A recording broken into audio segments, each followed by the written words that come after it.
నమస్తే ఫ్రెండ్స్, ఇయాల తెలంగాణ స్పెషల్ నల్లిబొక్కల కూర. ఆగున్ రాగుర్రి, నల్లిబొక్కలే కదా అని తీసి పడేయకుండ్రి. ఈ నల్లిబొక్కల కథ ఎట్లా ఉంటదంటే, బావకేసి బామర్దికేయకున్న పర్షాని, బామర్దికేసి బావకేయకున్న పర్షాని. ఈ బొక్కల వల్ల ఎన్నో కుటుంబాలలో గొడవలైన సందర్భాలు కూడా ఉన్నాయి. ఇంకా ఈ ముచ్చటెందుకు గాని వీడియోలోకి వెళ్ళిపోదామా? ముందుగల్లా నేను ఇక్కడ అర్ధ కిలో మటన్ నల్లిబొక్కలను తీసుకొని 2-3 సార్లు నీళ్ళతోని మంచిగా కడిగి పెట్టుకున్నా. ఈ మటన్ నల్లిబొక్కల కూర చేసుకోవడానికి ఒక పద్ధతి ఉంటుంది. ఎట్లనో చూద్దాము, చాలా టేస్టీగా ఉంటుంది. ఫస్ట్ చూడండి, ముందుగల్లా మసాలా పేస్ట్ తయారు చేసుకుందాం. పేస్ట్ తయారు చేసుకోవడానికి లవంగాలు, దాచిన చెక్క, ఇలాచీలు, మిరియాలు, సాజీరా ఇట్లా వేసుకోవాలి. గట్లనే 1 టేబుల్ స్పూన్ ధనియాలు, ఎండు కొబ్బరి ముక్కలను కూడా వేసుకోవాలి.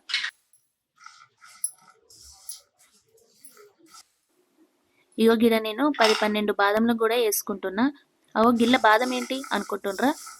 గివి వేసుకుంటే మంచి టేస్ట్ వస్తుంది, అట్లనే మంచి గ్రేవీ కూడా వస్తుంది. ఒకసారి మీరు కూడా ట్రై చేయండి. ఇవన్నీ చిన్న మంట పైన మంచిగా వేయించుకోవాలి. ఇక చూడండి, గిట్లా వేయించుకున్నాక కొద్దిసేపు ఇవి పక్కన పెట్టుకుందాం. ఇప్పుడు నేను గిడ ప్రెషర్ కుక్కర్ని స్టవ్ మీద పెట్టుకుంటున్నా. ఇప్పుడు ఈ కుక్కర్లో 2-3 టేబుల్ స్పూన్ల నూనెను పోసుకోవాలి. నూనె వేడైనాక గట్లనే ఇలా మసాలాలను కూడా వేసుకోవాలి.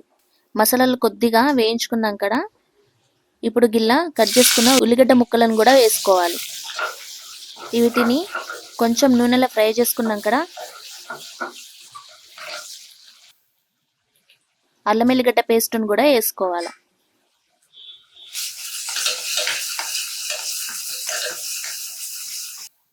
ఇగో గిట్లా మంచిగా నూనెలా ఫ్రై చేసుకున్నాక కొద్దిగంత పసుపును కూడా వేసుకోండి.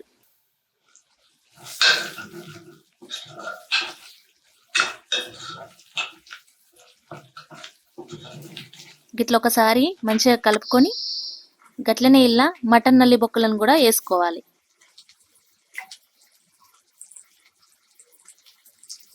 అని మంచిగా గిట్లా కలుపుకోవాలి. గిట్లా కలుపుకున్నాక మూత పెట్టి ఒక 2 నిమిషాలు నూనెలో ఉడకనివ్వాలి. చూడండి, మంచిగా గిట్లా అయినాక ఇప్పుడు గిల్ల 2 చెంచాల కారం, రుచికి సరిపడా ఉప్పును కూడా వేసుకోవాలి. మళ్ళీ ఇదంతా ఉప్పు కారం ముక్కలకు పట్టేటట్టు కలుపుకొని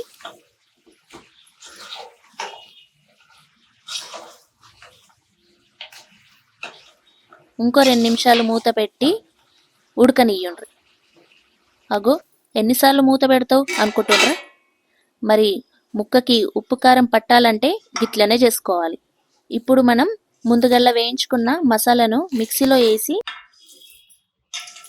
మెత్తగా పేస్ట్ లెక్క చేసుకోవాలి.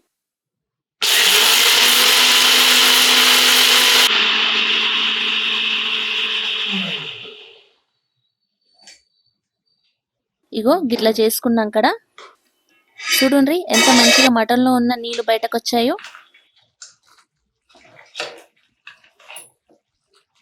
ఈ మసాలాని కూరలో వేసుకోవాలి.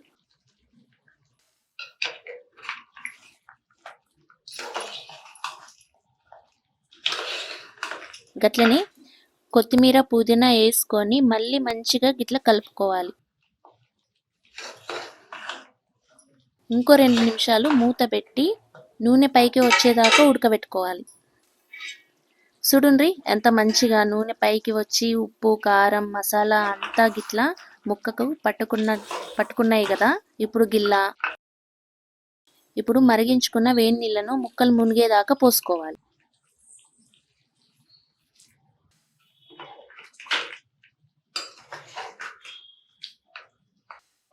పెట్టి 3 విజిల్స్ వచ్చేదాకా ఉడకనియ్యండి.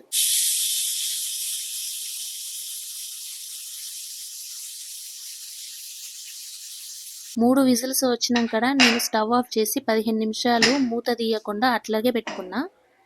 15 నిమిషాల తర్వాత చూపిస్తున్నా.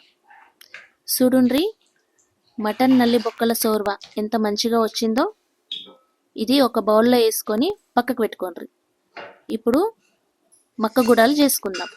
గట్లనే ఇప్పుడు మక్క గుడాలు ఎట్లా చేసుకోవాలో చూద్దాం. ఇగో గివి పోటు వేసిన మక్కలు సూపర్ మార్కెట్లో దొరుకుతాయి. ఇవి హెల్త్కి చాలా మంచివి. తెలంగాణలో పండగలకైనా ఫంక్షన్లకైనా ఇవి కంపల్సరిగా చేసుకుంటారు. ఒక పావు కిలో మక్కలను తీసుకొని నేను ఒక రాత్రంతా గిట్ల నానబెట్టుకొని ఉంచుకున్నా. చూడండి మంచిగా గిట్ల నానబెట్టుకోవాలి. ఇప్పుడు గివి మంచిగా ఒకసారి నీళ్ళతోని కడిగి పెట్టుకోవాలి. ఇప్పుడు కుక్కర్లో వేసుకొని మక్కలు మూలిగేదాకా నీళ్లు పోసుకోవాలి. కొంచెం ఎక్కువనే పోసుకోవాలి. గట్లనే రుచికి సరిపడా ఉప్పును కూడా వేసుకోవాలి. ఇప్పుడు దీనిపైన మూత పెట్టి 10-12 విజిల్స్ వచ్చేదాకా ఉడకబెట్టుకోవాలి. ఒక్కోసారి ఇవి అంత తొందరగా ఉడకవన్నమాట. 12 విజిల్స్ వచ్చినా కూడా ఉడకలేదు అనుకో, మళ్ళీ ఇంకో 3-4 విజిల్స్ వచ్చేదాకా ఉడకబెట్టుకోండి. చూడండి గిట్ల మెత్తగా ఉడకబెట్టుకోవాలి. ఇప్పుడు స్టవ్ మీద కడాయి పెట్టుకొని గిల్ల కొంచెమంతా నూనె పోసుకోవాలి. గట్లనే కొద్దిగంత జీలకర్ర ఆవాలను కూడా వేసుకోవాలి. ఇవి కొంచెం చిటపట అంటున్నాయి కదా, ఇప్పుడు 2 రెమ్మల కలిమాకును కూడా వేసుకోవాలి. గట్లనే ఉల్లిగడ్డ పచ్చిమిరపకాయలను కూడా వేసి మంచిగా ఇది అంతా కలుపుకోవాలి. ఉల్లిగడ్డలు కొంచెం పచ్చి పచ్చిగానే ఉండాలి, ఎక్కువ వేయించొద్దు. ఇప్పుడు గిల్ల కొద్దిగంత కొత్తిమీర వేసి ఉడకబెట్టిన మక్క గుడలను కూడా వేసుకోవాలి. ఒకసారి గిట్లా మంచిగా 1 నిమిషం పాటు కలుపుకోవాలి. గట్లనే ఇవి ప్లేట్లో వేసుకొని మటన్ బొక్కల సోర్వతోని సర్వ్ చేసుకోండి. అంతే. ఎట్లున్నది వీడియో? మీకు నచ్చితే లైక్ చేయండి, కామెంట్ చేయండి. ఇంకా కొత్త వీడియోల కోసం మన ఛానల్ని సబ్స్క్రైబ్ చేసుకోండి. Bye friends.